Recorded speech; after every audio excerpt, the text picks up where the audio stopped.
Traffic rules అతిక్రమిస్తే పోలీసులు fine వేయడం సహజమే.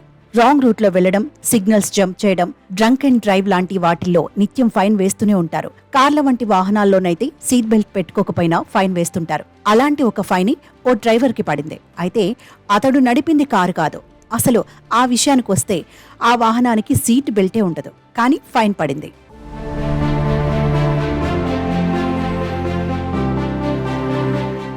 పోలీసుల అత్యుత్సాహంతో ట్రాక్టర్ డ్రైవర్కు ఫైన్ పడింది.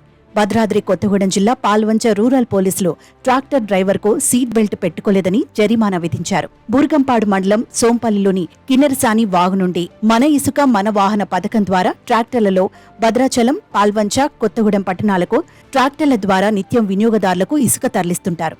ఈ క్రమంలో సుమారు 10 ట్రాక్టర్లు కొత్తగూడెం పట్టణానికి ఇసుక తరలిస్తుండగా పాల్వంచ రూరల్ పోలీసులు ట్రాక్టర్ డ్రైవర్కు జరిమానా విధించారు.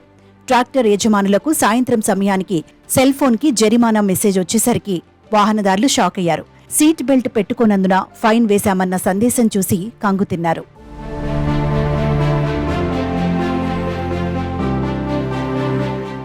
పోలీసులకు కనీసం ట్రాఫిక్ రూల్స్ పై అవగాహన లేకుండా ఇష్టానుసారంగా జరిమానా విధిస్తున్నారంటూ వాహనదారులు పోలీసులపై ఆగ్రహం వ్యక్తం చేస్తున్నారు. ట్రాక్టర్ నడిపే డ్రైవర్లకు హెల్మెట్, సీట్ బెల్ట్ ధరించే నియమాలు మోటార్ వెహికల్ యాక్ట్లో ఉండవని గుర్తు చేశారు.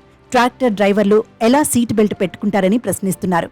మోటార్ వెహికల్ యాక్ట్ నియమ నిబంధనలు తెలియకపోతే రవాణా శాఖ ఉన్నతాధికారుల వద్ద శిక్షణ తీసుకోవాలని విమర్శిస్తున్నారు.